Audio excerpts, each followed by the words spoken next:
US and the UK started just not employing, for instance, temporary staff that they relied on seasonally before, and a lot of postdocs and early career researchers were let go. In the US, that meant 650,000 college faculty lost their job across the country. And there was a growing tendency for universities to reuse lectures that have been recorded, to the extent that students reported that they were listening to lectures of somebody who had already been deceased. So on that kind of background, what I'll speak about first is a few tendencies on the academic job market. Then I'll zoom in onto the situation in the UK. The situation in anthropology, which is one of the fields where I work in and where I did some research more recently with a number of colleagues. I will speak about what are the alternatives that we could see are available, but many of them are probably fake alternatives. And then I'll come to the professional doctorates, and I'm hoping Andrew then develop it from there. So, you know, higher education is facing a great casualization. This is a study that Nature did with 600 graduate students that show that they call it the turbulent nature of doctoral research. So whereas to the right you can see that academic dreams are still about staying in academia, so at almost 60%, there is a very big uncertainty about the job and career prospects that potential academic, potential lecturers, people with PhDs are facing. A lot of them are reporting inability to find research jobs beyond the postdocs. And many are speaking about difficulty of getting funding, because a lot of these jobs actually rely on you getting external funding in order to support your position. There's also a kind of very big gap in most of the literature, which is when you think of some of the discussions that are now calling a lot of academics to the front line, so to speak, to the picket lines and to strikes in the UK, but this would be very similar elsewhere. You can see a situation where, for instance, the scissors, of employment of male and female academics crosses at around PhD level, and then there are more and more men that get into permanent academic positions and less women. That's even worse with white, male, Black and minority ethnic female faculty. But what's not visible in all these statistics is that somewhere between like the PhD level and the first employment of there is a huge number, especially in positions, I'm going to speak about a bit later, which are usually teaching-only contracts. Many of them are 0 hours contracts or hourly paid, and many of them are in a deadline of staying in academia because they don't have a research profile, but are doing seasonal teaching for universities. So in the UK, this has been counted to 70 to 75,000 people across the country. And so there has been a recent report from from UCU, which is for those who don't know and maybe are not in the UK, the academic trade union, which has just now got on ballot for a new mandate for strike. They did a study where they quote like some of our colleagues and ourselves second-class academic citizens, in which there is, like, most researchers are, on fixed-term contracts. We're also having a huge amount of teaching-only faculty with 42% on hourly paid rate. There are 6,500 0 hours contract and the 70,000 that I mentioned, atypical staff.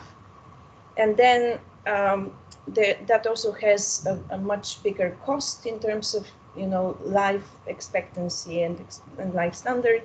So many academics report a mental health issue due to the insecure contracts and insecurity of income and being able to plan ahead. 83% say that they can't buy property or plan a family. And there is a lot of work that is done outside contract. For instance,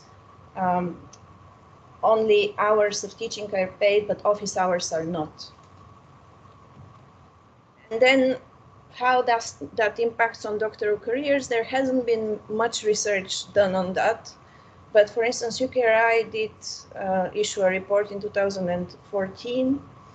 And what they found is that 79% of all PhDs are employed on an open-ended contract 7 to 9 years after graduation.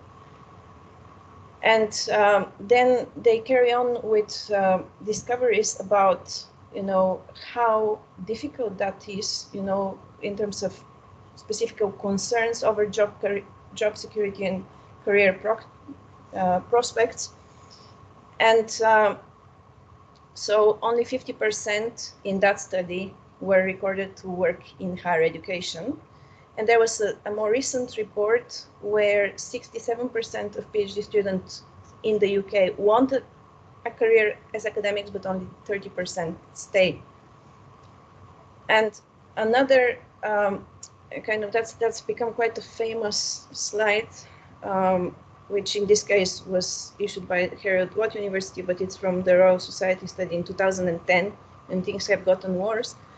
You can see the way that the kind of people that finish a PhD, just a small percent go into early career research, and we don't know how much go into teaching, but at least 53 leave academia at that point.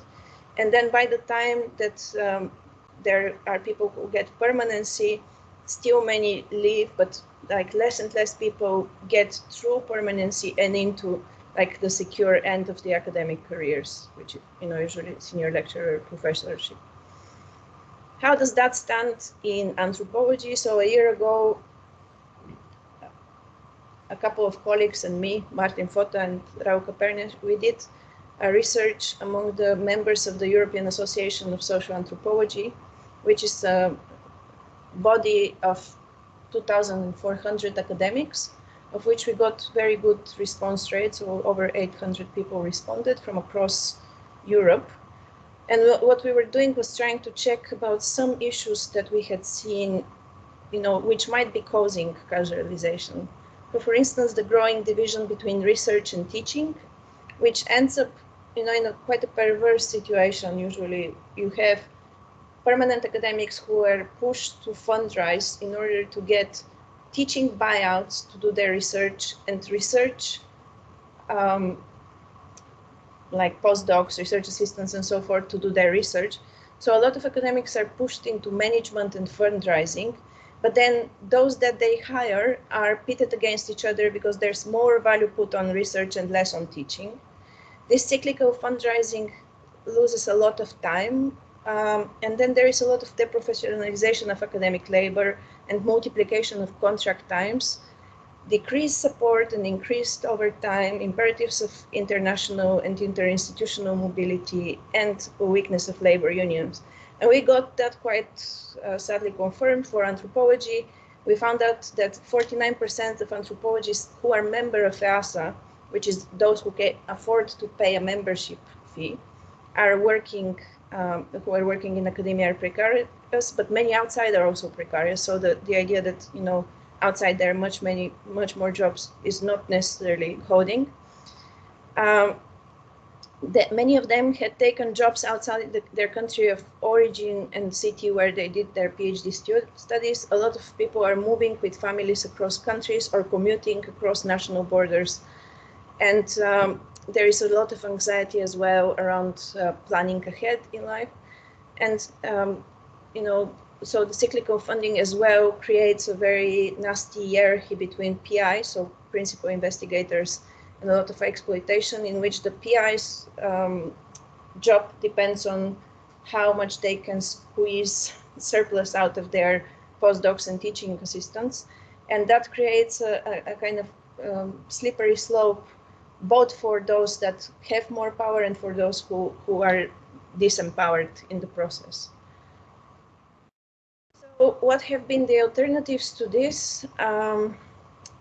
there have been some studies and some initiatives, like for instance, the professor is in, that's an academic called Karen Kelsky, who have suggested that jobs are abundant for academics elsewhere and have been coaching academics to like leave academia after finishing a PhD and go into other domains, with the idea that there are transferable skills that are learned during the PhD and they can only be massaged, and you can actually get further in life.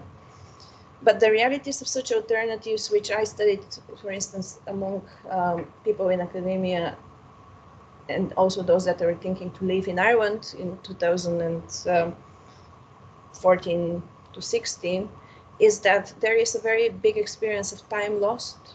So by the time that you finish your PhD, you're well into your 30s, and a lot of the jobs that you can get are those that people in their 20s have gotten, and they have already advanced beyond you.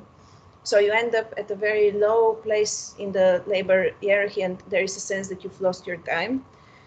But there's also this problem that a lot of academics self-identify with our work, and that means going into another industry, you feel much starker the loss that happens to you. There's also the question of once you leave academia, academia is not only a space of knowledge production, but it's also a social space, which has a very different calendar in space and time, and which has very rigid hierarchies and boundaries. So a lot of people who left say that they have been disowned by their supervisor, by their colleagues, so they lose a lot of social contacts and connection. And that can be very disempowering, especially if you've moved country or city in order to get an academic job. And the other part of it is that the reality of the job market in general in the world is one of growing automation and precarity. So it's not that life outside of academia is great. The other kind of alternative have been, sadly, and OPM, so that's online program management providers. So there has been a growing market that is kind of adjacent to academia in a way.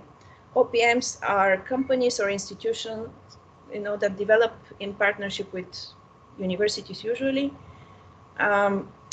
They do two things, or they do a few things. They offer startup capital, they offer some financial risk absorption and some services, marketing, recruitment, maybe a digital platform. And they offer students mostly support through hyper-relational, but also hyper-precarious, usually 0-hour contractual work, which many times is done by qualified academics. So you would see on the right-hand side some of the names in this field. So TUU, Wiley, Pearson, Coursera. You'd probably recognize some or many of them. And what these companies do many times is they get a very high proportion of revenue through student fees, reportedly between 50 and 95%. And many of them also get a monopoly deal with universities, which means that they do all the digital provision for universities and get revenues. And then a lot of them start dictating which courses should be prioritized. And these are usually courses that need very little infrastructure and are very cost effective in terms of teaching. So for instance, business degrees. And that means that a lot of much more resource heavy academic units can be cut by universities and deprioritized. So this market has been growing. By 2019, it was $3 billion, but it is now projected to become 13.3 billion, especially with the increase with the pandemic. What happens within this world is that there is unbundling.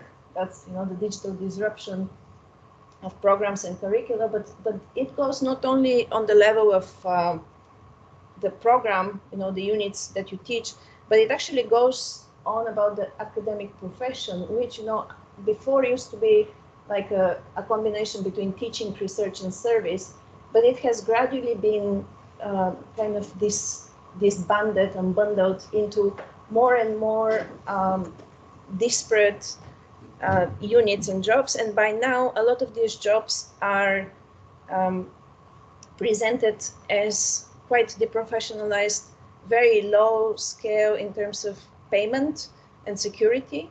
But many of them are related to student support and for instance,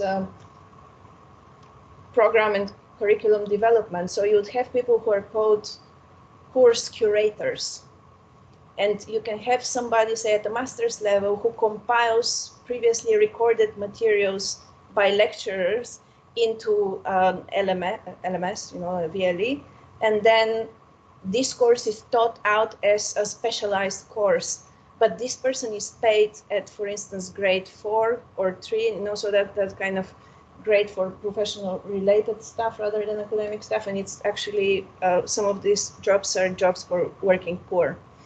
But then there's also, the push of these programs that universities has very eagerly embraced also means changes for the academic profession in other ways. There is a push for content to be created that is accessible anytime, anywhere, that there is no friction, unfettered knowledge flow. And that means very disembodied and standardized curricula and units of knowledge. There's also these ideas that students would start creating their own content, mixing and matching degrees, having like playlists of lectures, which might be one thing to do when you study an English degree and another to do when you study medicine or you want to become a pilot. Because there are levels of responsibility and levels of professional certification that are avoided through some of these courses. And this is actually quite dangerous, and it speaks of another type of tendency, which is that on the one hand, faculty is more surveilled through the constant online, requirement for online availability and everything being put online. But there is very little control over the recruitment the universities do or that these programs do. And then there is the question of pushing faculty into home-based work, which happened to many of us during the pandemic. But now a lot of offices have been closed. Wherever people are using their own devices, spaces, facilities, so the cost is more and more absorbed by the workers. And this has been a reality among those academics who were hired in OPM university partnerships for a much longer time. And then, of course, this question of support through this system is interesting because it definitely requires new pastoral care skills for dealing with students online, but very few courses have anything like provision in order to support teachers through that process. This is, by the way, by Bruce McFarlane in his article about morphing the academic practice. So some reflections, where does that leave us? So first, and that was some of the recommendations that we gave with our report, is that in order for regular PhDs to carry on developing without producing casualized faculty and underemployed humans, there should be a challenge of hierarchies of inside and outside the university, in which plan B for career choice should already be integral part, not of your life as a postdoc, but of your life as a PhD. So that should be part of the planning of how you move afterwards in the professional field. That should be encouraged through more practitioner-based work as well. There should be more funding for those who stay in the PhD and possibly framework for career progression from PhD on rather than only from lecturer on. And within that framework, PhD students should be something like colleagues rather than students. And then ideally that would also come with schemes that allow for reintegration of those who had to leave their country or city of residence back into where they want to be, many times. And so the professional doctorates in some ways resolve most of these questions. So the professional doctorates allow you to stay where you are in order to do the degree, allows for you to do a degree that's already integrated with your own career framework from before, so you're not losing the time, but you are integrating your experience into the PhD already. But we still need to know, and then of course, you know, you're not dependent on the academic job market once you finish that degree, but you get reintegrated back into your professional field. The other issue is, you know, when thinking of English language specifically degree, it seems that there is a very big market because increasingly universities across the world are tailoring new English language programs that would need English language support. So somebody that has a graduate studies degree and English for academic purposes training would be very useful to many universities. So that can be a bigger market that is developed, but it needs to be developed very carefully, and it needs to be scaled up in order for that to function.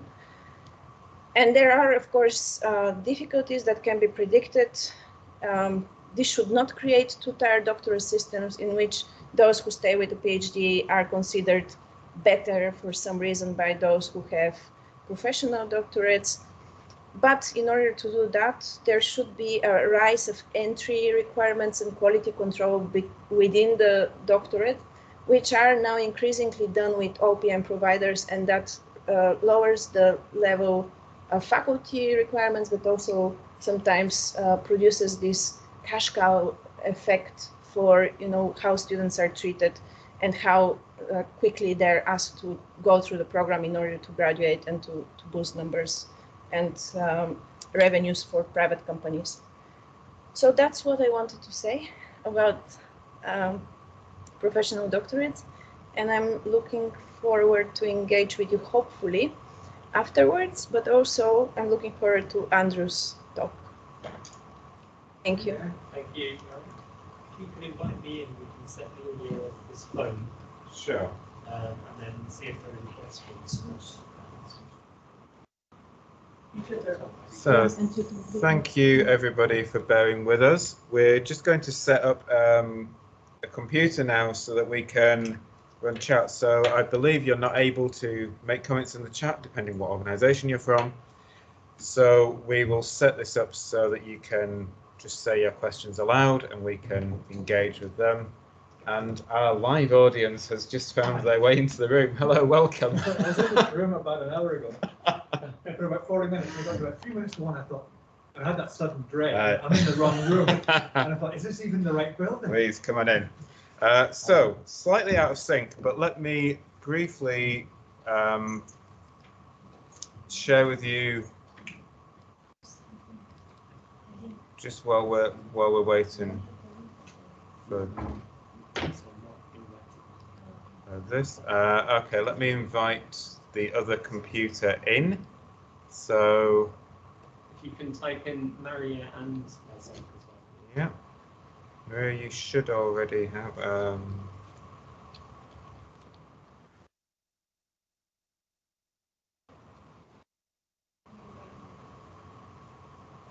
if there's others invited, there you go. You call in, ask to join them. Okay, so we'll just do that.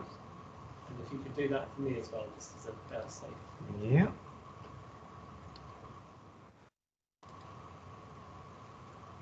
Okay. So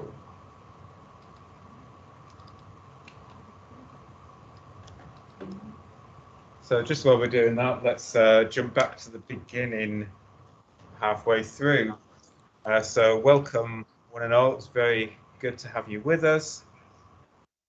And if I can just flag up, save the date for when we will be much slicker about doing all this. We'll at least know where the room is. We have Fiona Copeland coming to visit us from University of Stirling. Fiona's someone I've worked with for many years, and they're doing fantastic work on their PhD TESOL program there, but also many lessons learned. And I think many of those will resonate with what Maria's been talking about today. So for those of you who've been hastily Googling Maria while she's been talking, some wonderful papers that I'd recommend if you're interested in learning more about this in Journal of Higher Education, Teaching in Higher Education, the International Journal of Education Technology and Higher Education, BGSE, and indeed her Guardian articles. And I think it's really interesting when we talk about the risk to the academic job market and precarity in the UK, we tend to look to the ELT sector as a warning of what we might become. So I think it's really helpful to bring in Maria's perspective at this very early stage, because when we're designing a doctoral program, we don't want to just exacerbate this problem, nor do we want to just protect ourselves. So it's no good me saying that I can improve your career prospects with a doctoral qualification if that's at the cost of somebody else being exploited. So I think it's really helpful to engage with this right from the start and look at some of the market forces that already exist in other areas and really think about how we resist some of those pressures. So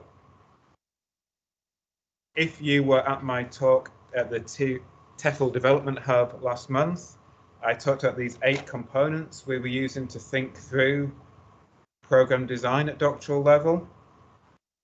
And I think what we haven't quite got in this is that, maybe component 8, the institutional context, but really it goes beyond that and perhaps into the partnership in component 1, about how do we engage with different communities, including around issues of precarity.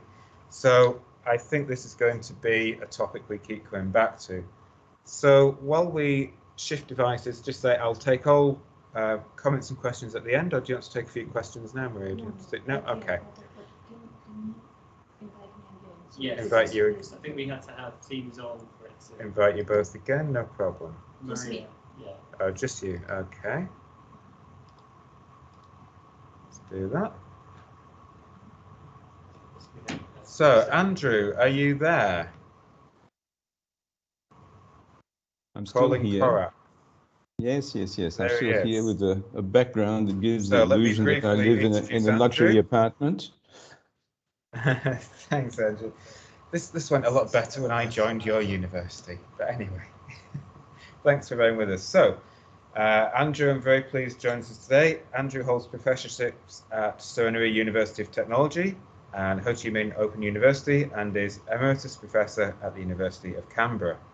And on the topic he's presenting today, there are some wonderful papers he's published in Call, in Innovation in Language Learning and Teaching, the Journal of Critical Reviews, and the Asian Pacific Journal of Second and Foreign Language Education. And I think what Andrew is possibly best known for in this area are some quite radical calls for how we, or demands that we theorise more in language learning, and especially within Call. And I should say, with COP down the road in Glasgow, we have 2 presidents with us today. Maria, recently elected president of the European Association of Social Anthropologists, and Andrew is the president of AsiaCol, the Asia Association of Computer Assisted Language Learning. So I think we're going to get some really helpful context that builds on Maria from Andrew. So Andrew, can you try share your screen with us? Sure, let me try. God willing. So if I share my screen, how's that? Are you seeing my screen? Perhaps? That looks perfect. It's not perfect yet. My microphone off. Okay. So I hope you can. I can see on the screen that you can see my PowerPoint presentation. You will not see my face. That may be a good thing. And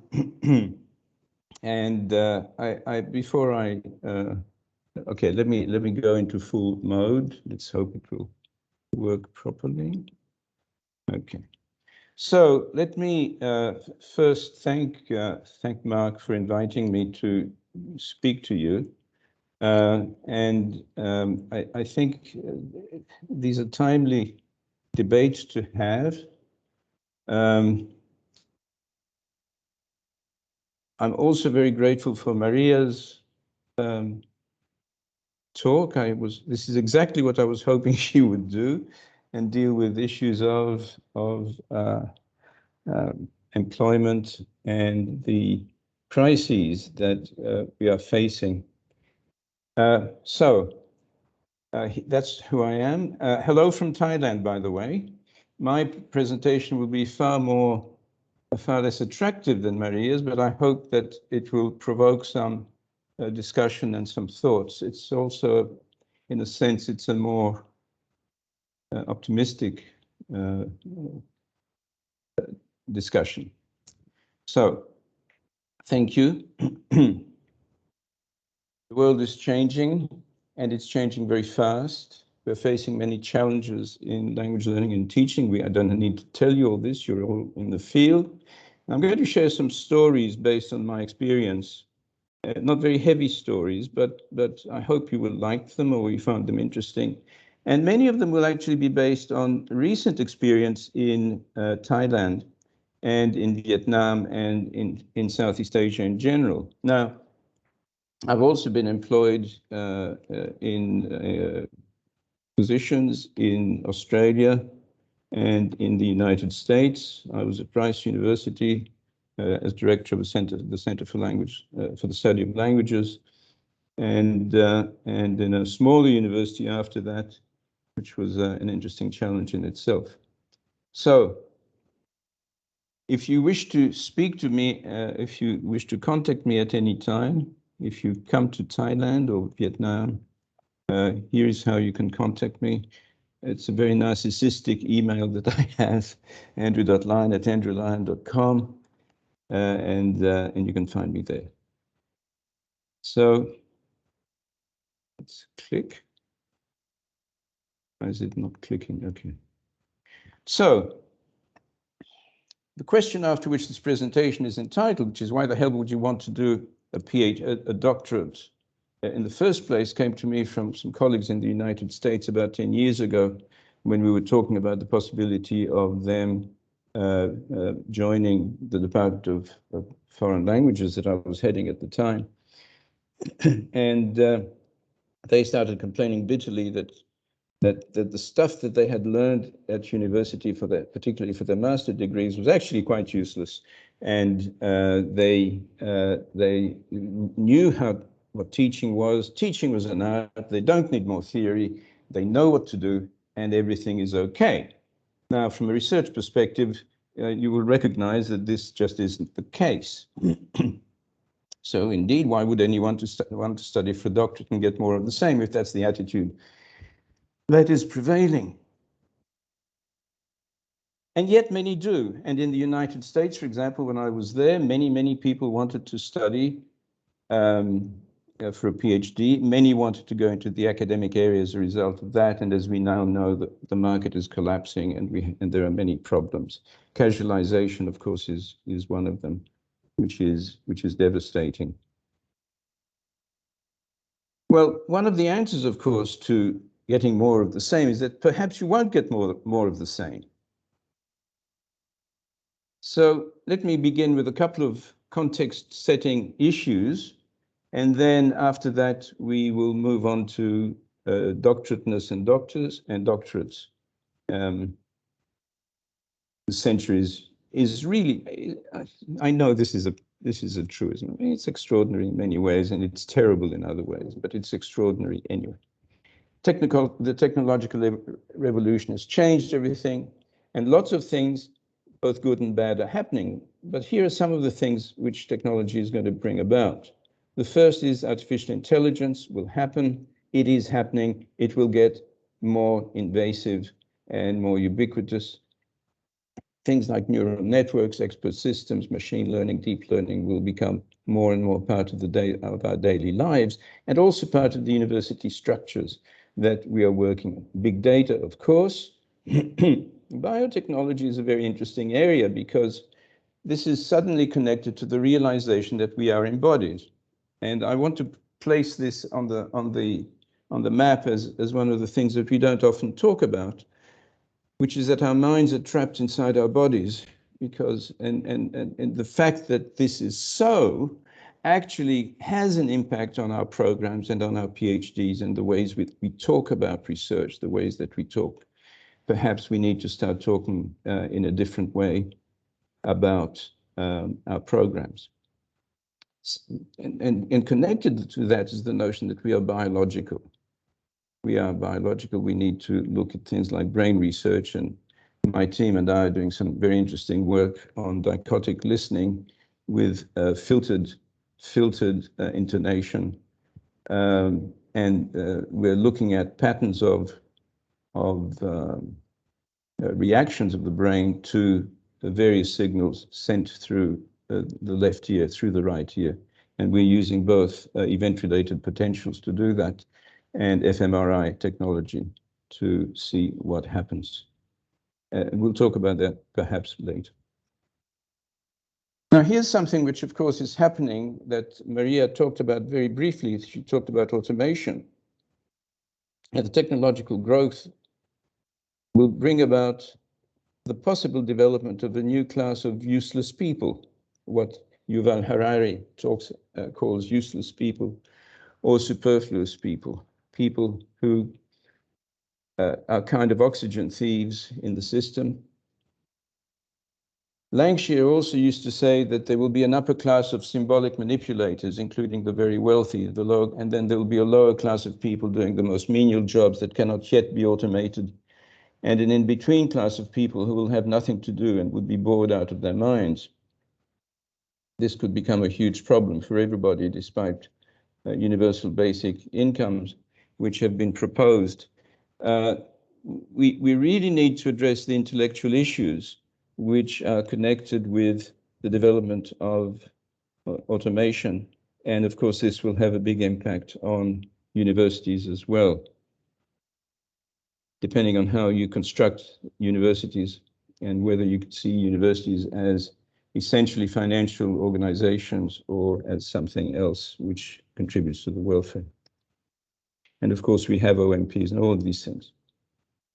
Now, connected with this is the problem of Moore's law. Moore's law you probably have heard of, which is that technology doubles in its power every year or thereabouts. And what we have here is a drawing which I found somewhere, which shows where the red curve represents the growth of technological power. By the way, do you see this object on my screen? No, maybe that's better. The red curve represents the growth of technological power, but the blue line represents intellectual growth, and that's not a very encouraging growth, although it is a growth. We should probably try to change the shape of this curve so that it at least tries to match a little bit more closely the development of technological power. In higher education, specifically doctoral studies, in that context is really very important. And the slant that I will take today in the whatever time remains, it will be a kind of intellectual slant rather than one that looks at things like employment and so on, although that will come up as well. It's really important that we change the shape of the human intellect line. And so let me talk about doctorates and doctorateness for a moment. So what's a doctorate? Traditionally, of course, a doctorate is the highest degree a university can award. I hope we can remember that, because that's how we give it value. And as such, and according to academic tradition, it needs to include, I think, and I think most people will agree, serious and significant research in the form of something, well, perhaps a dissertation. In the past, it used to be a dissertation. Now, much significant research comes from doctoral dissertations and post-dissertation research. Now, just read it. Typically, as well as being technically correct, this kind of research brings about significant intellectual change and or significant additions to knowledge. And I want to emphasize the word significant. But lots of people do research. And in our current research climate, much insignificant research comes from doctoral dissertations and post-dissertation research. Typically, they are heavily technically correct, but this kind of research does not necessarily bring about a significant intellectual change. As a result of some of the research happening, we may reward the person by promoting them and by saying that they're doing a good job. It actually doesn't change much in the field, and the field remains fairly stagnant.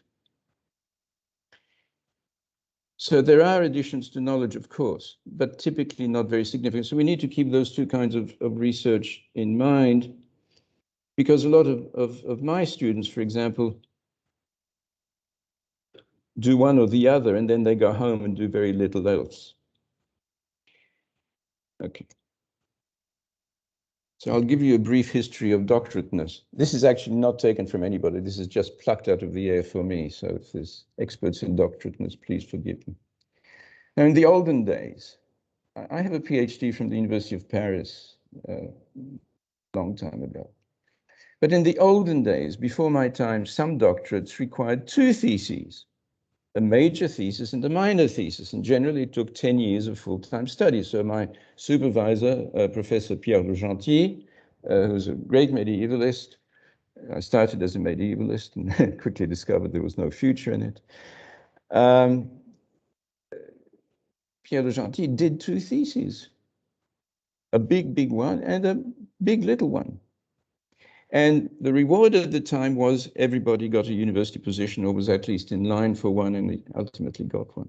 That was in the olden days, what my daughter would call the olden days, before my time. The PhD then came along as a main form of doctoral degree, often usually by thesis only. And this is the thesis that we are familiar with, including in Australia, the British systems and so on. It generally is you have a supervisor, you consult with the supervisor, and then you go and you write something. And it's reviewed, typically these days, it's reviewed by external examiners rather than by internal examiners. New PhD arrived, heavily adopted in the US and copied in many places, including Asia, SUT, which is my university, or one of my universities, Suraneri University of Technology, which consists of a combination of coursework and thesis, and probably today's most common PhD. The professional doctorate arrived with a variety of options and thesis arrangements, including the Ed.D. Many of these doctorates are deemed to be more practical, and they often incorporate RPL, which is recognition of prior learning. And so the work that people did outside of the academic system is often recognized and valued. Similar models were also adopted at lower levels too, and at master's level, for example, where if you have experience, let's say in computing, you have certifications from Microsoft and so on, you can apply for recognition toward a master's degree. I have to say, at some stage, that in various parts of the world, particularly in Asia, people make a genuine distinction between, for example, an Ed.D. and a PhD. And they will say, oh, it's only an Ed.D. Well, but it isn't only an Ed.D. An Ed.D. has much to commend it, just as much as a PhD. But there are entrenched attitudes in various cultures that need to be addressed by things like the Ed.D. and professional doctorates.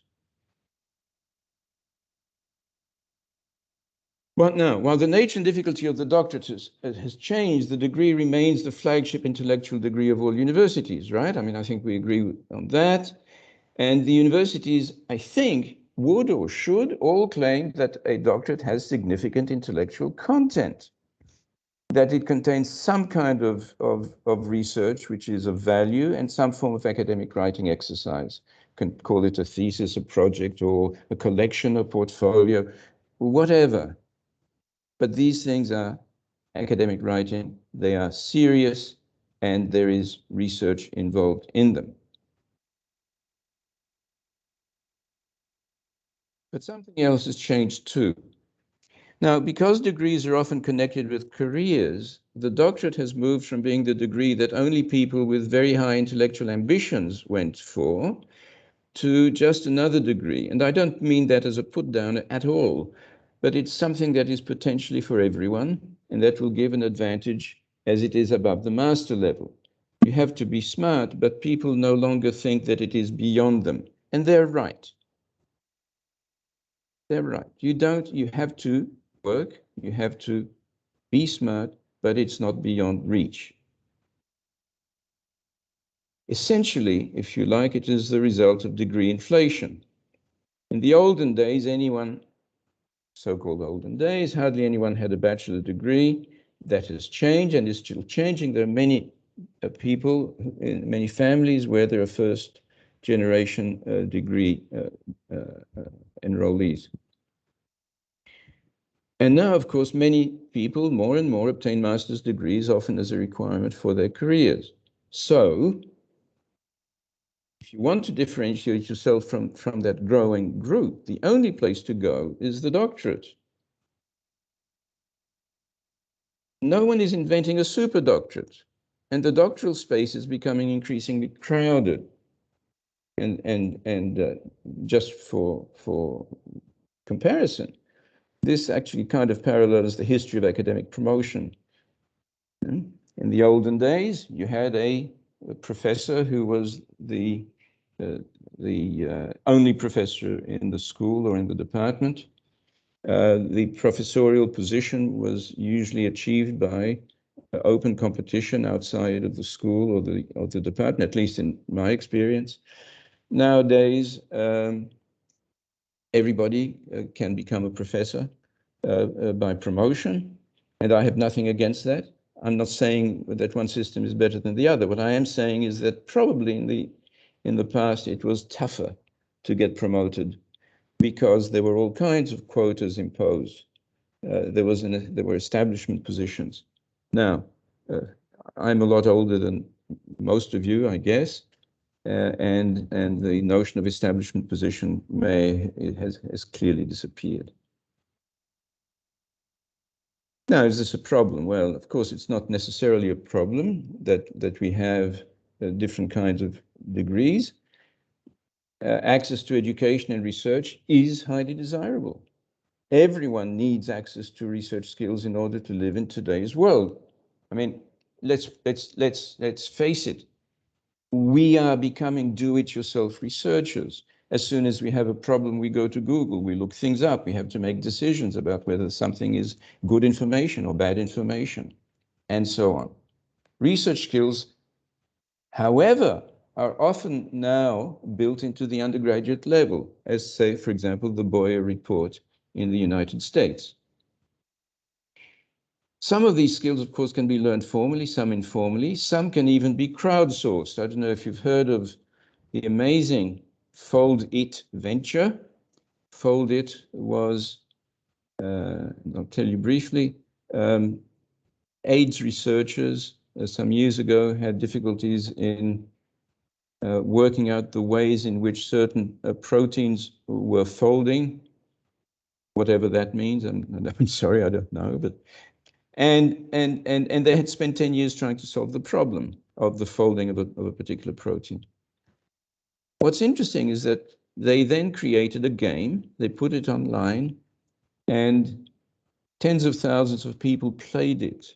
And within 2 weeks, they had solved the folding problem. The people who did this were not specialists, although they must have had some kind of biochemical knowledge.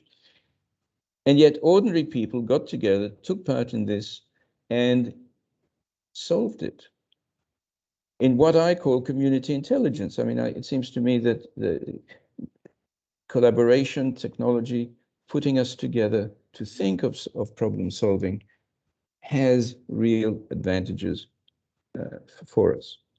So we have community intelligence. We have folded. Amazing. At the same time, and because we are relying less on fixed or long-lasting knowledge acquired in the context of our degrees, I mean, there is some statistics which demonstrate that technical knowledge renews, 50% of technical knowledge disappears within a 4-year period, or sorry, a 2-year period. So you're going to finish up with new knowledge, new technical knowledge being required all the time as we move into the years. Knowledge is no longer fixed. It's no longer the thing that you studied at university and then you went and got a job and you kept the same knowledge for life. On top of that, people are questioning whether we actually need the academy, when for everyday things we can be self-taught, or we can get a nano degree or a nano certificate, or we can do a MOOC certificate. for the things that we cannot do alone. And as I wrote here, if you're smart enough, Google will employ you with or without a degree. So we have this nexus between qualifications or degrees and employment, which may or may not be a particularly good thing. There's also a generally held view that if you persist long enough and follow your dream, you will overcome all obstacles and be a great success no matter what. Well, I tell you this because it's not true. But this is what all the, let's say, there's a kind of public belief or a generalized belief that, you know, if you try hard enough, then you'll get there. So why would anyone want to study for a doctorate? Well, for the same reason that I did, and my reason was very simple, which was many years ago, to make a good living. It still is the reason that most people do it. In the post-industrial revolution of the 20th century, we were fed a good story. If we went to school and university and did well, we could get a good job that would last all our lives. Well, I did that and it didn't. Education was the path to prosperity and a better life, and millions of parents sacrificed their lives, particularly parents in the mid-20th century and even later. People in Asia do this all the time.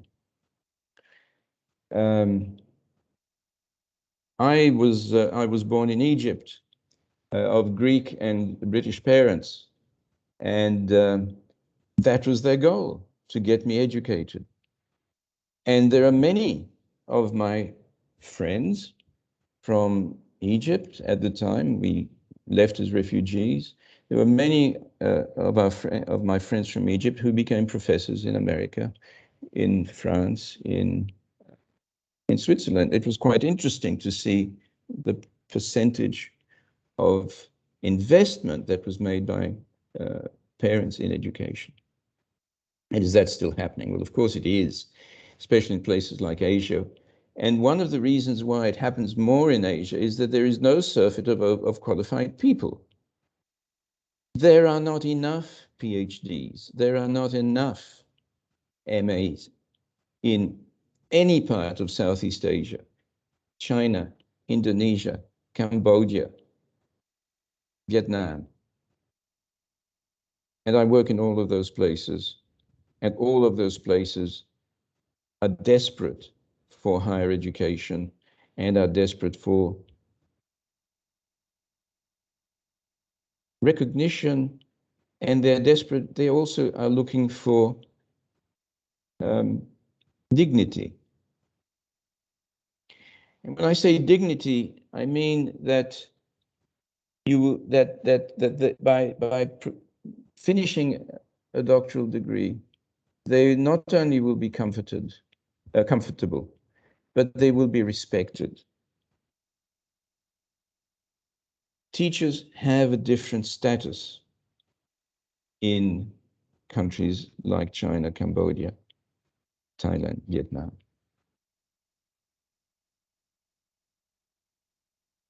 It's actually quite interesting. Primarily, they want the title, yes.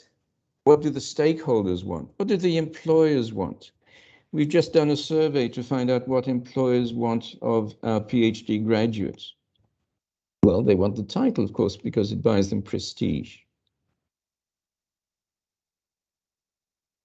And what do they want from graduates? Now, that's quite interesting. Well, yes, they want them to publish a lot because that will increase their standing, that will increase their funding ability, and so on. But unfortunately, it happens less than they had hoped for. Lots of people finish their PhDs or whatever, they go into the back into the workforce. And this is one of the big differences with the situation in America and in the United Kingdom, where most of the people who come to study for PhDs or master's degrees in Asia are already employed by universities. and are given, basically, they're given scholarships to go and study for 2, 3, 5 years, and they come back and they are bonded to the university which let them go. And if they wish to leave, they have to pay 5 times the amount of money spent on them by the university, for example. Nevertheless, this is happening. So there is job security. Once they get the job, they keep it. They get funding and they get time. And they get value and prestige once they return. Casualization doesn't work in the Asian context, or at least doesn't work as much in the Asian context as it does in the Western context. But what do the people want from the state? Well, so what do the employers want from the PhD graduates? They want them to solve immediate problems. This is strange because somebody might go away, do a study on the pragmatics of communication between Thais and Vietnamese, or Thais and people speaking Vietnamese English and Thai English. And then they want them to solve immediate problems. Like what? Well, here's one: fixing online learning during the COVID-19 pandemic. They think that having a doctorate gives them the ability to do this, which is amazing, no matter what their area of study for their doctorate. So in a sense, they expect the PhD to be not only about some specific thesis area, but also about technology-enhanced language learning, academic writing, and so on. All of the things that they want fixed should be fixable by the doctoral program that students attend. Of course, it can't happen that way. So under these circumstances, I have a different question.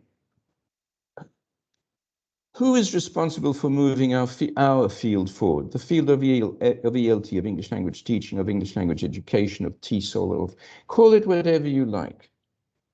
And the answer is always the same, in my head at least. Maybe I'm wrong, and maybe you will tell me that there are other people who can do this. But essentially, it's researchers who do this. And of course, these researchers may come from everywhere, but real progress can only be made with original or different research. Not replicating experiments, but replicating the stories of the past, the academic stories, the research stories of the past may not lead us very far, although there are some things which obviously need further investigation. As Max Planck is reputed to have said, I have a little motto that I use all the time, which is very important, I think. Change the way you look at things, and the things you look at change. We need creative innovators. We need people who will do different things in the way perhaps that Max Planck did when Maxwell was arguing that physics had nothing new to be discovered, just more precision. Well, Max Planck, of course, created quantum physics, or was the father of quantum physics, and that, of course, changed the world simply because he didn't accept the fact that the status quo had been reached and could not be exceeded. Now, you may have noticed that while I have labeled my slides Doctorateness, I wasn't talking about Doctorateness at all. I was actually talking about doctoral degrees. So let me talk to you about what I think real Doctorateness is. And as I said before, this is a personal view. Real Doctorateness is the backbone of our research efforts. It is not about jobs or comfort. It is essentially a state of mind, a mindset. And I need to emphasize this. It's a mindset. It's constructed on the basis of a blend of, here are some things, some of the things, not exclusive, but some of the things. Insatiable obsessive curiosity. hope for the future, profound distaste for stagnation. If you think the field is stagnant, well, you need to do something about it. A penchant for innovation, creativity, and yes, disobedience. The basic foundation of innovation and creativity is disobedience. It's non-compliance. It's breaking into a world that we do not know and that may not be part of the dogma of the field. And also the courage and resilience to live with the consequences of all that. Courage and resilience are very, very important. It doesn't offer the promise of an easy life, but it is often worth it in the end. And I often mention one of my students who had decided to do some work with me on the area of a theoretical construct called verbotonalism, which comes from Croatia. And it's involved stuff that was not typically done in a traditional applied linguistics or TESOL context. And people started discouraging her. No, no, no, you mustn't do it. It's too risky. Andrew will be too tough on you as a supervisor. What about if it doesn't work? And so on. And to her eternal credit, Dr. Herby, now full professor Dr. Herby, said, no, I'm going to do this. And in the end, it all turned out well. And as a result of her work, we now have had 8 more projects distributed throughout China, Thailand, and Indonesia in that area with good results. And this is not the place to talk about it, but I thought I'd mention it. Real innovators are often described as crazy, right? Herbie, you are crazy. And institutionally, craziness is seldom rewarded, unless you have crazy bosses. In the words of Jack Ma, the founder of Alibaba, words that I like to quote to my students in my innovations course, because I teach a course on innovation. We may be crazy, but we're not stupid. Unfortunately, craziness is often confused with stupidity, but it's not the same thing. So in my opinion, then, doctorateness must surely be the task of any doctoral program, the kind of doctorateness that I have been describing. Such a program, while respecting the achievements of the past, should be based on sound intellectual and data-driven research, innovation, and creativity. And we should avoid simple repetition in one way or another of the current dogma of the field, but engage with it critically. And if we do that, then we're going to suddenly discover that there are problems and flaws and issues that need to be addressed by either tweaking the theoretical work or by radically moving on to something different or introducing something different. So we need more high-quality original thinkers. We need more diversity and more visibility for outliers. Outliers are often seen as a statistical anomaly, and we just remove them. Or they don't get published because their claims are sometimes outrageous or appear to be outrageous to the non-crazy reviewers of journals, so as to address the genuine problems that the field is facing. And the doctoral system, whatever its faults, and it doesn't have only faults, of course, provided it is rooted in genuine intellectual innovation and creativity, I think almost certainly represents our best hope for counteracting stagnation and moving forward. For example, I am heading this little group called Focus on the Physical. Focus on the Physical means that we don't treat our students only as little intellects walking around the room, but as people with a body that is acting as an intermediary between the world and their mind. And one of the things that we are discovering is that manipulating the actual audio signals, the physical signals that come into their ears, makes a change to the ways in which they understand and facilitates both comprehension and also the development, it appears at the moment, of greater accuracy in syntax. So, critically important role for academics is, like all educational roles, transformative in nature. Somehow we must take a group of people whose primary goal is to improve their lives and transform them into enthusiastic, lifelong researchers, because that's where the change will occur. That's where the progress will happen. We need, and the trick is, how do you make them enthusiastic about it? And I don't have a real answer.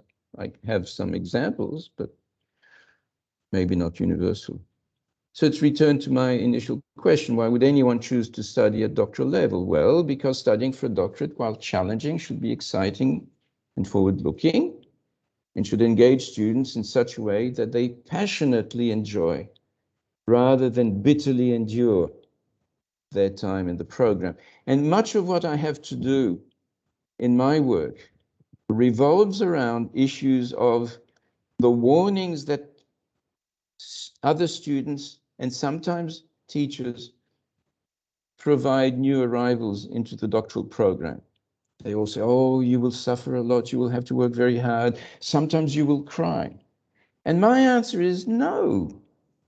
You may cry, but you will also be ecstatic. You will be happy. You will develop new things. This is a great opportunity for you to do something which will allow you to think freely and express your individuality and your creativity.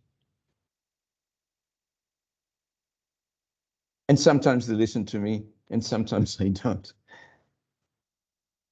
But the discourse needs to be one of, not just of optimism, but of the ability to generate clear and valuable thinking. So for each one of them, leaving the program, the PhD program, or the doctoral program, any doctoral program, is not the end of the road, but represents the start of what I think should be a new and exhilarating journey. A kind of journey into the unknown, a kind of journey which will lead us in a new direction wherever we are situated, and where we can stop, particularly in Asia, cringing about the kind of research that we are doing, and value what is happening. Asia, at least certainly in the case of the countries that I have been working with, can show lots and lots of different ways of dealing with the problems of language learning. I'll stop there. Thank you very much. And I will unshare my screen by some miracle.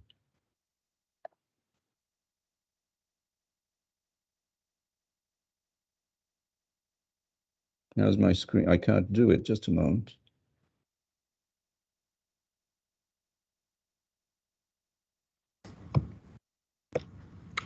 You're I'm still not sharing. used to my. I know. I'm trying desperately to find the. Oh, there it is. Is that it there? Have I stopped sharing? So you've got, yes. Thank you, Andrew. Yeah, I can see myself. Great. Well, thank you. That was fascinating, and I think ends on a very optimistic note. I find myself wanting to go do a PhD all over again. So thank you very much for that. And I think one of my favorite questions that you're seeing increasingly in Vivas today is, what's the impact of your PhD? And I think the more we kind of think with that end in mind, we might find more satisfying projects. So I've popped in the chat, there's a link to a Google Doc so that we can maybe share, but it doesn't look like the chat is appearing at all. In which case, can I please invite people to either raise their hand if they're feeling particularly polite, or just unmute and shout if you have any questions or comments, please. Unmute and shout sounds great. And we've only got 30 people. How could that go badly? And I've got Maria. Me. Hi, Mario. Hello. Yes, I wanted to share a comment. Has been really educational to know how the PhD field is working with the laboring and everything, and I appreciate both of you for exposing many important aspects before taking or going into a PhD. I would like to comment on one that you shared about technology, about in AI, artificial intelligence, that sometimes we may be a little bit afraid that they will take our jobs. Like what was one of the debate we had with Carrie in second language acquisitions, and it was really interesting to talk about it. Um, I don't think that technology will take our jobs, mainly because technology learns from us, not the other way around. What shapes humanity is humanity. Well, of course, there are things that with technology can shape the way we live. Like, for example, the basic jobs in which the person just passes, checks the something like products and then passes into a bag, and that's it. Probably those jobs will eventually be taken over by technology, we like it or not, and it will be a great disaster for developing countries. But yeah, one of the Yes, it will aspects I be a would like great to, disaster for developing countries. and then one of the details I would like to point there is that the difference between the artificial intelligence and a teacher or an educator or a lecturer is that technology still learns from us. Technology can do things like the translating, repeating, even correcting those things in the like in the second language acquisition field. Those things can be done by technology. But something that technology cannot do is to empathize, to understand other human beings, to understand the individual aspects of a person. So those are the things that teachers can do, and technology, not in the coming ages, will not be able to do. Technology is it feels like sometimes it's another human, like when you interact with technology, artificial intelligence, but technology is just learning from us, and it also will include the values, like for example, if we had technology 100 years ago, according to the beliefs there, probably in some countries or all of them, I think that we shamefully didn't admit women to participate in education. Only higher classes, like for example in my country, had access to education. So if we had technology at that time, technology would have replied that over and over and over and over, and there will have been an inflection moment in which humanity will have taken over again. And yeah, those aspects, but I'm thinking going beyond the point is that technology is not taken is not taking our capacity, but being like an important tool. I think technology is an important tool. I encourage my students to use technology even for their second language acquisition. So that was really interesting to listen, like the aspect of technology here. So I appreciate that, Andrew. Thank you very much. Thank you. I mean, in general, I will agree with you. I think that will happen. Others are less optimistic. Yuval Harari, for example, is far less optimistic. He will say that machines these days will know more about us than we know about ourselves, and he calls this people hacking. It's interesting to listen to that, and the people hacking, of course, can work in favor of the person. It can also work against the person. So you can be exploited by the technology, or you can be helped. So maybe your health will improve a lot if a piece of technology can analyze you well. But at the same time, Pepsi Cola might sell you a lot more Pepsi if it knows you better. So I think there's those issues. There's other issues. There's other studies that are being done, certainly studies that I and my students are doing in the context of what I call precision language education. And precision language education actually allows us to diagnose very precisely, or as precisely as possible, certain features, for example, in pronunciation, And we can argue about pronunciation as to what kind of pronunciation and so on.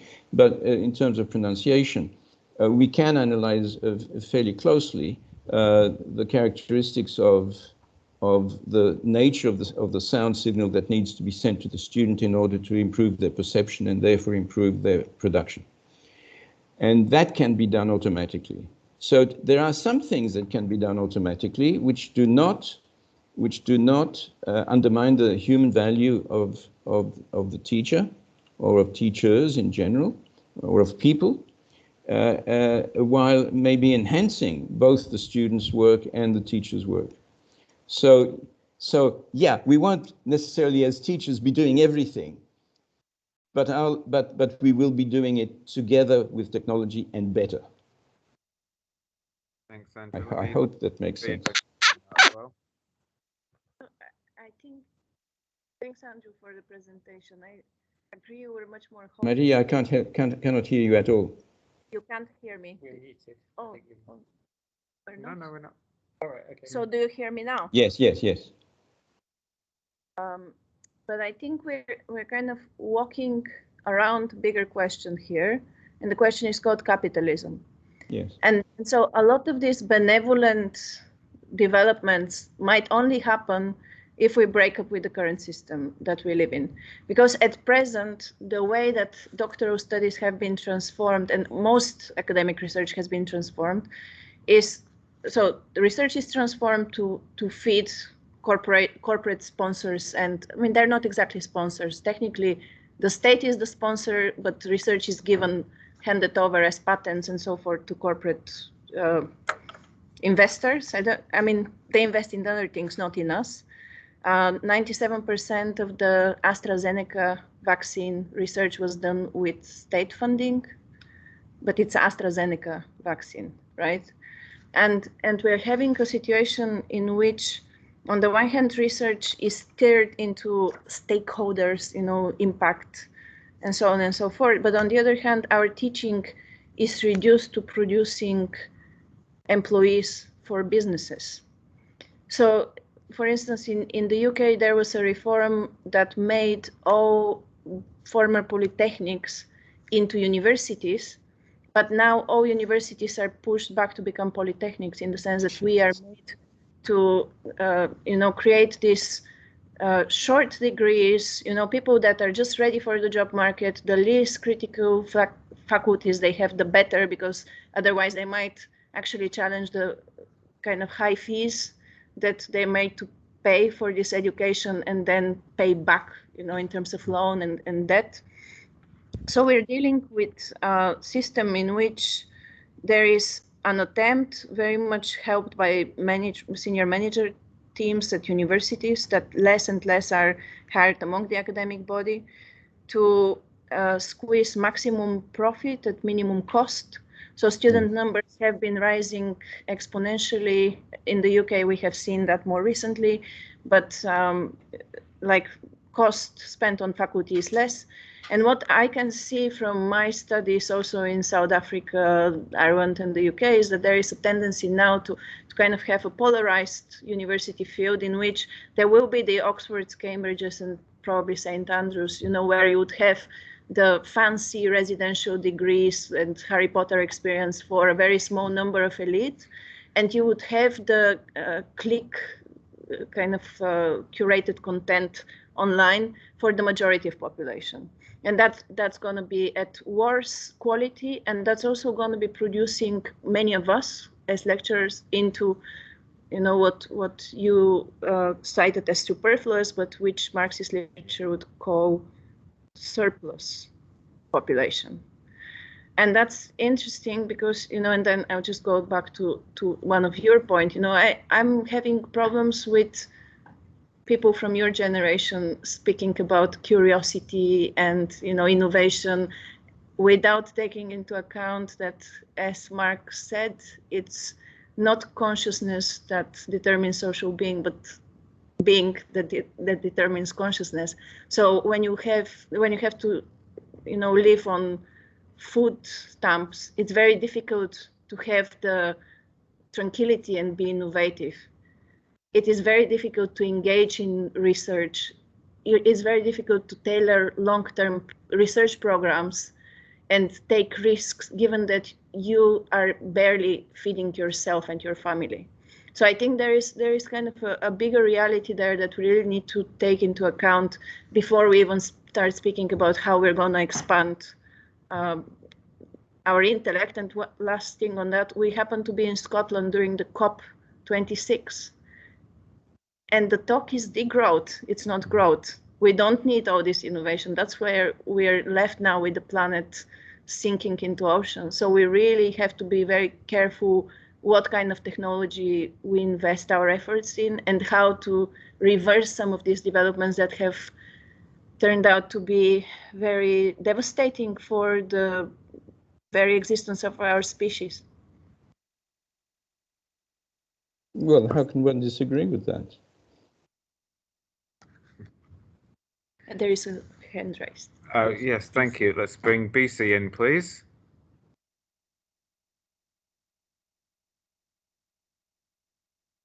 BC might not be called BC. No, I can see that the sound is being produced by BC, but I'm not hearing anything. You might need to change your microphone.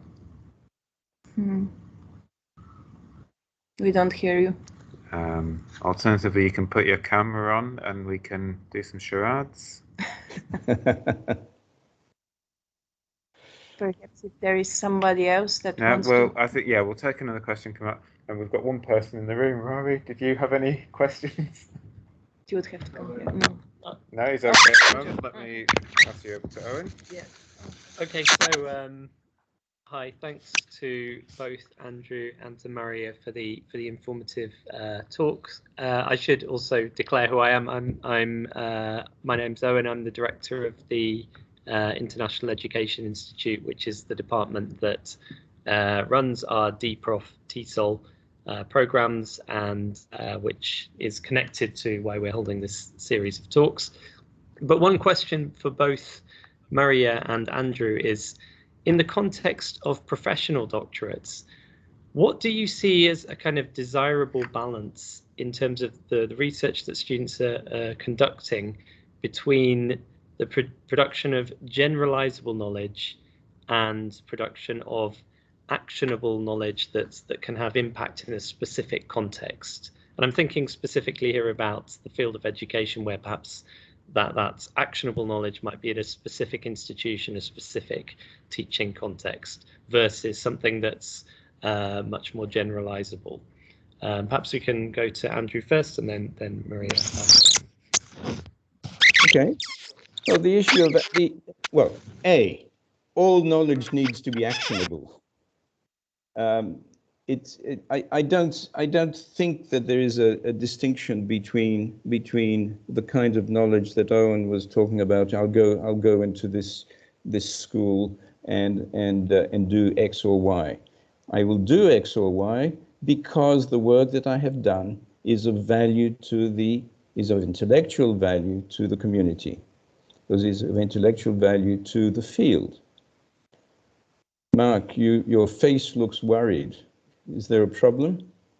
Oh, sorry. Apart from what I'm saying, is there anything other than from what I'm saying which is making your face twitch? For once, it's not what you're saying. I was trying to make one of our guests able to present and speak, okay. But it looks like I've just thrown him out of the meeting. So no, that was a treat. Yeah. Okay. Oh, that's good. Please carry on. But okay. Look, research. I get very worried about people say, "Oh, we're just going to do an action research project. Oh, I'll go into my classroom and I'll do a bit of this and I'll do a bit of that and oh yes, in my context this works really well." If it works really well in your context, then let's see how well it works in other contexts. So research, and I'm not quite sure what Maria was talking about people of my generation. I'd be very interested to hear what that means. The issue of research for the professional doctor is a combination of, I think, intellectual issues, technical know-how, and the ability to apply. And the ability to apply is always in a narrow context. I mean, if I do a study with 100 people in a university, then that's my sample and that's where I'm working in, right? And that's where it becomes actionable. Now, I need to do 50 replication studies around the world to see if what I discovered in this particular context works. So I don't see any significant difference. Now, maybe I don't understand what you mean by professional doctorates. Okay, so maybe I've got it wrong.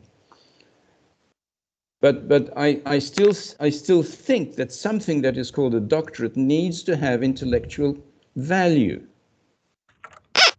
It simply cannot be repeating what somebody else has been saying, and so you have to start thinking differently. And it's the different ways of thinking that will bring about progress. It's not simply, well, what can we say? What's been happening in the field of language teaching in the last 50 years? Well, CLT, oh good. Has it changed anything? Well, everybody went into CLT and decided they needed to speak, communicative language teaching, and decided that they needed to speak only in the foreign language in the classroom. Oh my goodness, no, it didn't work. 40 years later, we now have translanguaging. And what does translanguaging mean? Well, translanguaging means that you're allowed to speak in the L1, you're allowed to use all of the students' linguistic resources in order to help them learn. Well, anybody with any brain was doing that anyway. But it's become a field of research. People are making money out of it and building careers out of it. So there you go. Anyway, that's my answer. I'll let Maria continue. Yes, just. Okay, thank you. That's busy. Getting feedback. Sorry, there's echo.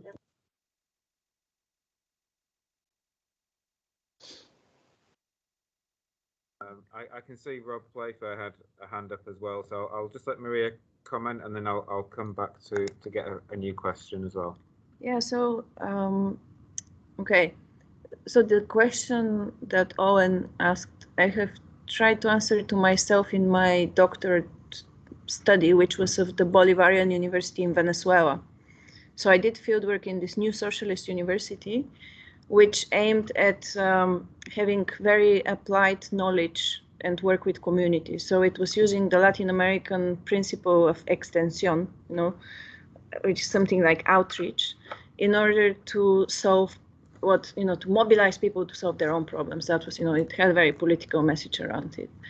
And a lot of the research that it produced was of quite doubtful quality. and it was, to a certain extent, the question of how do you measure knowledge. In the West, we're already totally fed up with measuring everything. All these rankings, all this evaluation, everything is like quantified. At the same time, there is a level at which I think in higher education, the road to hell is paved with good intentions. So a lot of these questions around impact, around outreach and so forth, they came from a good place, and they came from the place where for some time, and that's maybe what I mean, well, you called it the olden days, so you meant before your generation, but I maybe kind of putting that all together. It meant the time in which academia was still much more secure. It had much more kind of protected academic freedom in certain parts of the world, and where scholars could engage in what is called blue sky research without having to prove any value for society on the very immediate level. Whereas nowadays, when we write projects, we already have to predict what our impact would be without even having collected the data. So you're almost, how do you even innovate given that you've promised that many outputs to the funder? You have promised that you're going to do this many events and so on and so forth. You always have to overpromise anyway. So there is a kind of quite a big difficulty then to speak about all these issues of impact and practical application when it comes to science. So the field is contaminated, you know, it's very difficult to speak. But for me, you know, when you bring it into doctoral studies, and I have supervised quite a few EdD doctorates, one thing that has been very leading, for me at least, has been that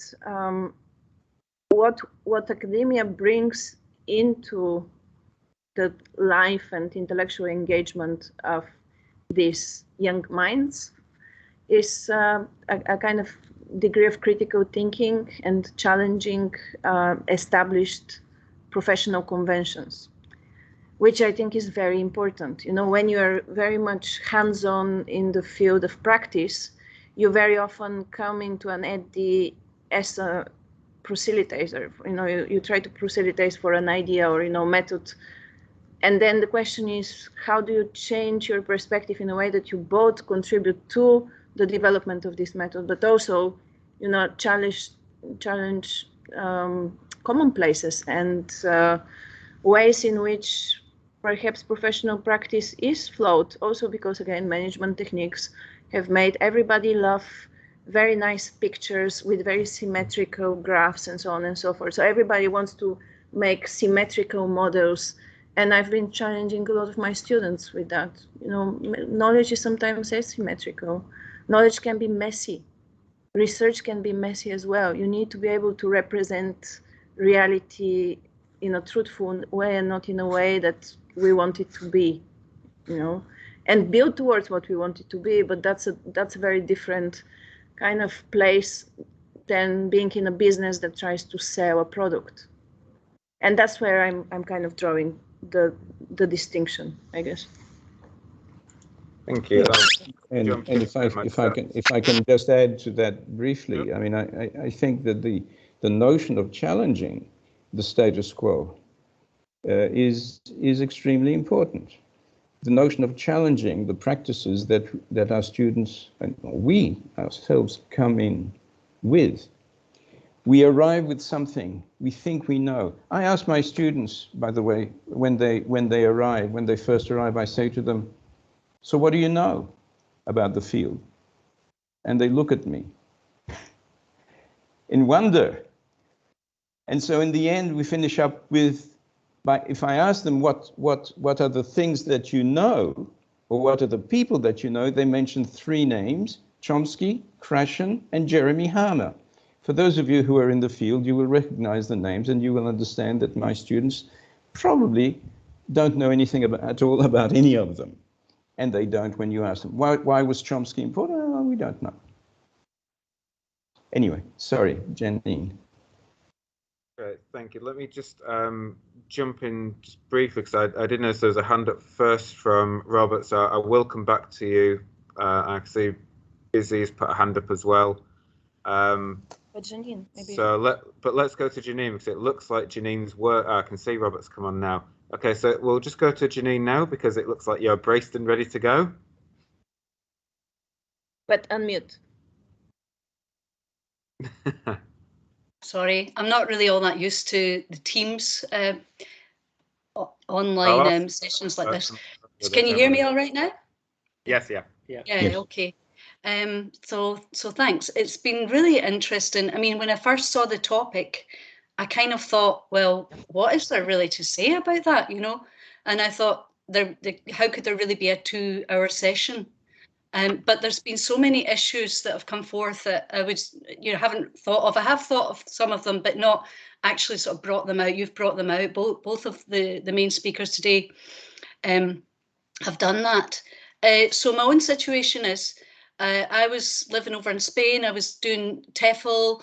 I was really unchallenged and just decided to give things up over there and come over to the UK. I'd been doing some EAP and I wanted to do a doctorate because I had done masters years ago. And so basically just threw caution to the wind there and just came over and started doing this doctorate at Glasgow University.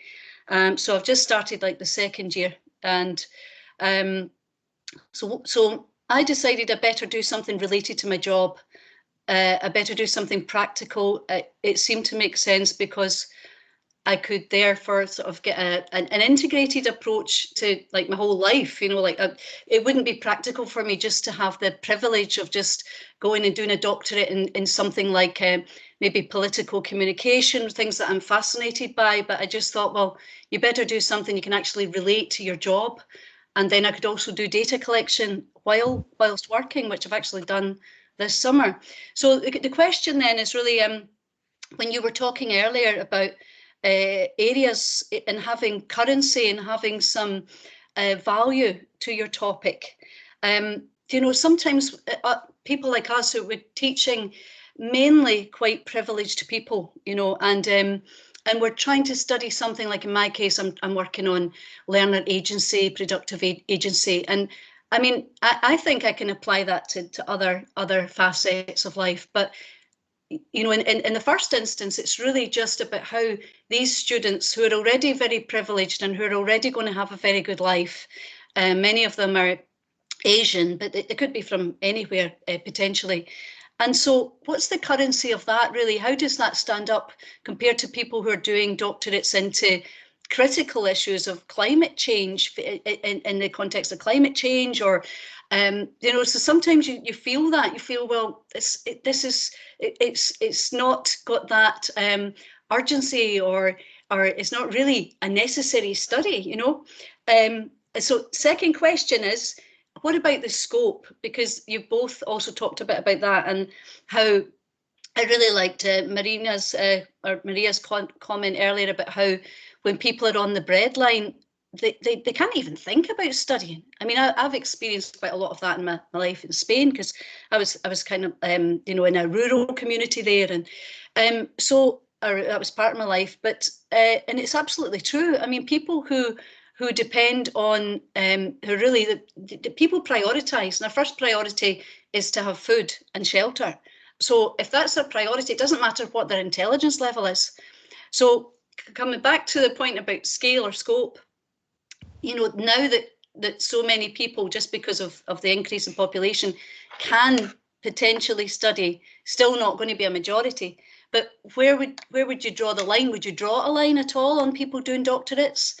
Should it be anybody, you know, anybody who's got an interest in lifelong study should be able to do it? I would certainly like to think so, but that sounds a bit utopic. What do you think about these two questions? I think that's a fantastic question. Let me just preface the responses from our guests by saying that this whole event was set up initially as staff development for the staff teaching on my doctoral program, and it's been nice to open it up, and I think that's something we'll continue to do. But it's very much these issues that I don't want to run a pyramid scheme. I don't want to just bring people in to give them a better life, and that's where it ends.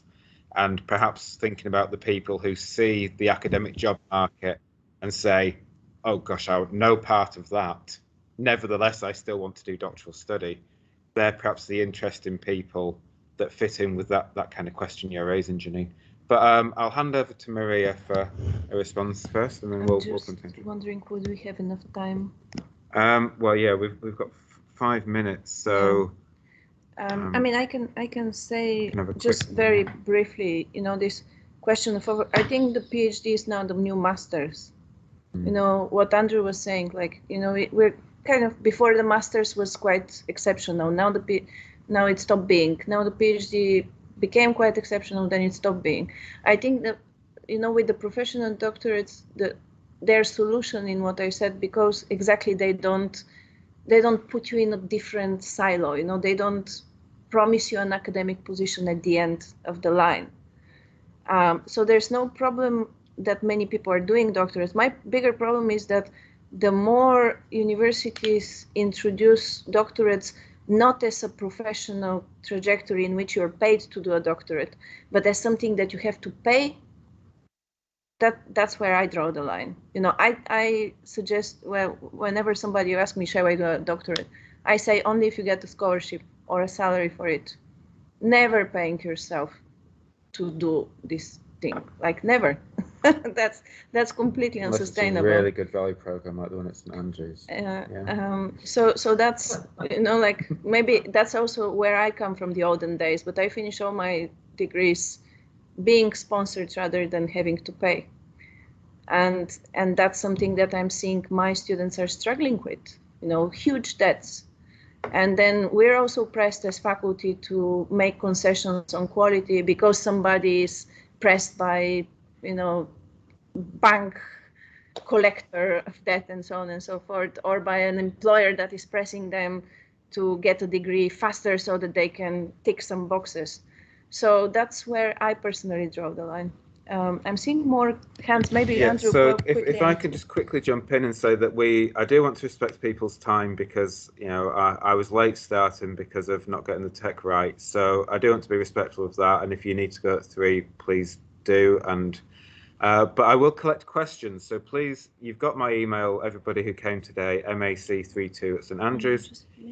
If you get questions, or I'll just do a quick run through questions and we can choose the best one. If you have a question that has been answered, drop it to me and I'll just do maybe a quick call with Andrew and Maria and post that out to people.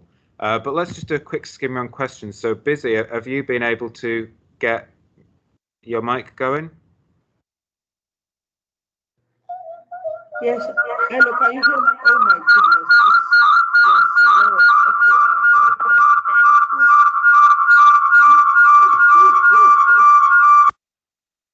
Okay, that's not working. Okay. Maybe Robert. Maybe drop me a message with that. Robert, are you there? Yeah, hi guys. Thanks very much for the talks. I put my hand down because I realized when I was trying to formulate my question, it just ended up being a whole string of comments and experiences on my own. So I'm not going to bore you guys with that now, but thank you. So that's all. I just wanted to say thank you. You can drop us an email with all your experience. Yeah, I will. I'll do that. Yeah, thank you.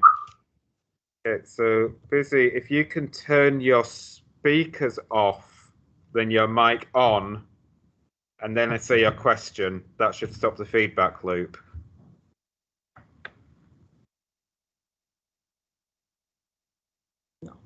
No. Okay. But maybe Andrew can answer. Well, it's nice to end on a thank you, but shall we offer Andrew final comment on Janine's question? Well, I don't believe in barriers. I don't believe in elites. I don't think, you may think I'm part of an elite, but I'm actually not if you knew me better.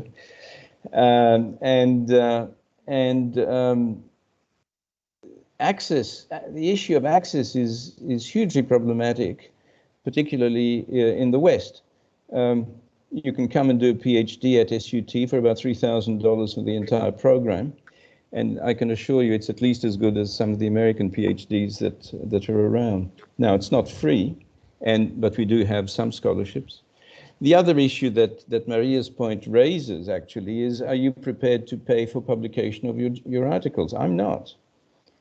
I'm against that entirely. I mean, somebody... One of my students said, "Oh, we're going to publish this thing together, okay? And how much is it? It's going to cost $300 to publish it." I don't want to pay $300 to publish anything for anywhere. I mean, there are journals which will do it for free and still be part of the Scopus conspiracy, because that's what it also is. I mean, you know, we're in a research mode which is really crazy, where we have to comply with somebody's private company deciding that they're going to cite the journals in which we write, but the world all over the place says, okay, Scopus is a good place to go with. It's a private company, guys. I mean, how can you support that in a world that is supposed to be research based, open, allowing contact, maximizing opportunities, and all this kind of discourse, which is phony. I mean, it's all. Oh, I'm speechless, actually. But you know what I'm saying, Maria. You know what I'm saying. I know what you're saying, but maybe to kind of finish on a positive note, And to quote the Friday for Future, like, youth group that came to the protest against COP26's, mishandling of the climate crisis, saying system change, not climate change. Thank you. So let me end by saying thank you very much. If you are not yet a doctoral student, or if you're still at early stages, just to flag up, there is a workshop this time next week by lecturers on our program about turning your master's dissertation into a first publication. So that's a much smaller group. We've got 10 sign-ups so far. We're running it as a workshop, so very interactive, hopefully. And that will just be online, so that will work a lot easier because I'll be doing it from my garden shed. So please do come along to that and promote within your networks. And please do save the date for January for the next in the series of this seminar when we have Professor Copeland from Stirling coming along. So thank you to Andrew, thank you to Maria, and thank you everybody else for coming. It's very good of you to do so, and I hope to see you again. Thank you. It's been lovely. Sorry you're not joining us back on the right, Andrew, but maybe another time. Sorry that you're not joining us back in Mark's car. We're driving out of St. Andrews together, but maybe another time. I hope so. I hope we actually get to, meet in a real space, and maybe not the metaverse, Mark Zuckerberg's universe, meta universe. Okay, Maria, bye-bye. Bye. Bye-bye, everybody. Mario, Jose, no, Robert, I wanted to hear what you had to say anyway. Would have been interesting. Janine, bye-bye. They're the people I can see on my screen. I don't know who else. Oh, Tsai, my student is there. Hello, bye-bye, Tsai. Thanks very much. Bye-bye, everyone.